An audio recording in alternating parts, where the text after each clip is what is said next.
আপনারা যারা অফিস সহকারী কাম কম্পিউটার মুদ্রাক্ষরিক পদে পরীক্ষা দেবেন তাদের জন্য আজকের এই ভিডিওতে থাকছে নিয়োগ পরীক্ষার সাজেশন, প্রশ্ন প্যাটার্ন, বিগত সালের প্রশ্ন নিয়ে বিস্তারিত আলোচনা। আশা করি ভিডিওটি প্রথম থেকে শেষ অবধি দেখবেন এবং চ্যানেলটি সাবস্ক্রাইব করে আমাদের পাশে থাকবেন।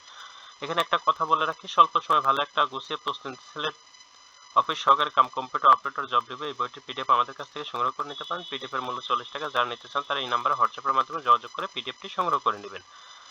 অফিস সহকারী কাম কম্পিউটার অপারেটর এই পরীক্ষায় সাধারণত 90 মিনিট সময় দেওয়া হয়। 90 মার্কের রিটেন পরীক্ষা হয়ে থাকে। এটা প্রাথমিক ও গণশিক্ষা মন্ত্রণালয়ের আওতাধীন পরীক্ষা হয়েছিল। অধিকাংশ মন্ত্রণালয় পরীক্ষার প্রশ্ন প্যাটার্ন প্রায় সেম। এখন দেখে নিই কোন কোন টপিকস থেকে প্রশ্ন আসে। বাংলা, ইংরেজি, গণিত, সাধারণ জ্ঞান, এই 4টা টপিকস থেকে প্রশ্ন আসে। আমরা প্রশ্নটি একটু সমাধান করার চেষ্টা করি এবং এখান থেকে বুঝে শুনে পড়বো যে কোন কোন টপিক থেকে পরীক্ষা প্রশ্ন আসে আর কোন কোন টপিকস পড়তে হবে। বিস্তারিত আমরা এই ভিডিওর শেষে আলোচনা করব। প্রথমে আমরা আগে সমাধান করে নিই একটি প্রশ্ন। এক কথায় প্রকাশ করুন।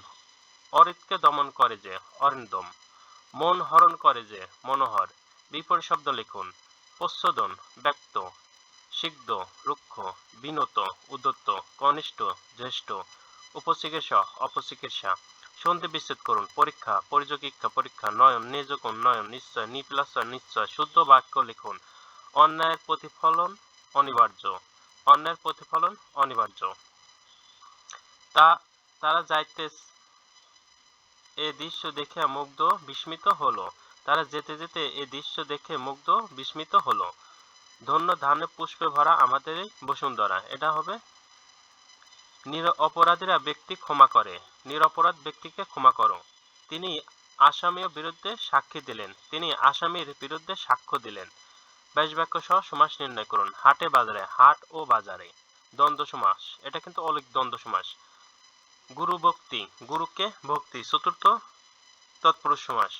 উপকূল, কুলের সমীপে, এটা অব্যয়ভাব সমাস।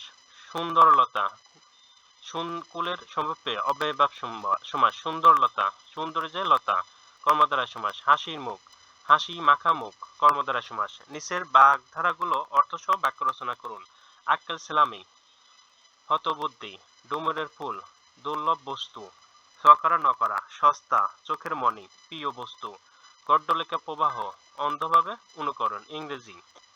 Write the passage on my favourite teacher. My favourite teacher সম্পর্কে একটা প্যারাগ্রাফ লিখতে বলা হয়েছে বা একটা প্যাসেজ লিখতে বলা হয়েছে। Fill in the blank with preposition. সঠিক প্রিপোজিশন দ্বারা শূন্যস্থান পূরণ করুন। হি পাস্ট লাস্ট নাইট, এখানে ওয়ে বসবে। The man died overeating, overeating এর জন্য ফ্রম বসবে। There is a bank my house, এখানে নেয়ার বসবে। He needs to avoid the rules, এখানে বাই বসবে। The cat jumped the wall, over বসবে। Make sentence with following word. Give up মানে ত্যাগ করা। You should give up smoking. Well off মানে সচ্ছল।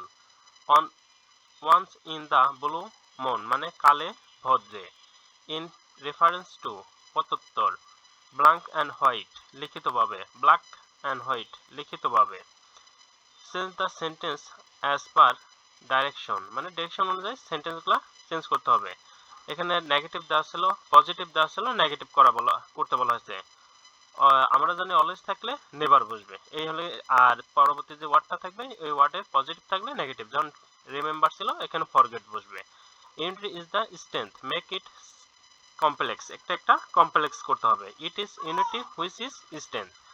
রাই করিম is not better then him, make it is positive, এটা positive করতে হবে। He is not as good as Karim. Shut the door, make it passive, passive করতে হবে। Let the door be shut. He is poor but happy, make it is complex, একটা complex করতে হবে। দ্রো he is poor, he is happy. Translate into English, ইংরেজিতে translate করতে হবে। এরপর ছিল গণিত। গণিতের যে প্রশ্নগুলো এটা নবম দশম শ্রেণীর বই থেকে হুবহুবই আসে। আপনারা এখানে যে প্রশ্নগুলো দেখছেন এটা সবগুলোই নবম দশম শ্রেণীর গণিত বইটা থেকে দেওয়া হয়েছে এবং নবম দশম শ্রেণীতে আমরা যেভাবে ডিটেলস করে গণিতের উত্তর করছি ঠিক সেভাবে ডিটেলস করেই গণিতগুলো উত্তর করতে হবে। আর সাধারণ জ্ঞানের প্রশ্ন দেখি, সংক্ষেপে উত্তর লিখুন। ভাষা আন্দোলন প্রথম সংগঠন কোনটি? তমদুদ মজলিস। বায়ুমণ্ডলে কোন গ্যাসের পরিমাণ সবচেয়ে বেশি? নাইট্রোজেন। ঘোড়াশাল সার কারখানা উৎপাদিত সারের নাম কি? ইউরিয়া সার। সুন্দরবনে বাংলাদেশের কয়টি জেলাকে স্পর্শ করছে? 5টি।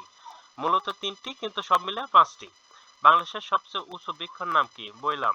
আল আকসা মসজিদ কোথায় অবস্থিত? এটা জেরুজালেমে, ফিলিস্তিনে। সোনার তরী কাব্যগ্রন্থ রচয়িতা কে? রবীন্দ্রনাথ ঠাকুর। মায়ানমারের সাথে বাংলাদেশের সীমান্ত কত কিলোমিটার? এটা 271, এক এক জায়গায় একরকম, তবে 271। বাংলা সনেটের জনক কে? মাইকেল মধুসূদন দত্ত। অমৃত সাগর কলা বাংলাদেশের কোন জেলায় জিআই পণ্য হিসেবে স্বীকৃতি পায়? এটা নরসিংদী। সেন্ট মার্টিন দ্বীপের অপর নাম কি? নারকেল জিঞ্জিরা। বার্লিন পাঁচের কত সালে নির্মিত হয়েছে? 1961 সালে। বাংলাদেশের কত সালে টেস্ট স্টেজ লাভ করে? 2000 সালে। এলডিজি এর পূর্ণরূপ কি? Least development countries. সূর্যোদয়ের দেশ বলা হয় কোন দেশকে? জাপানকে।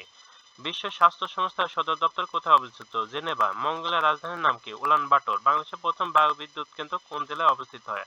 এটা ফেনী জেলায়। এসডিজি এর লক্ষ্য কয়টি? 17টি। সোনা মসজিদ স্থলবন্দর কোন জেলায় অবস্থিত? এটা চাঁপাইনবাবগঞ্জে।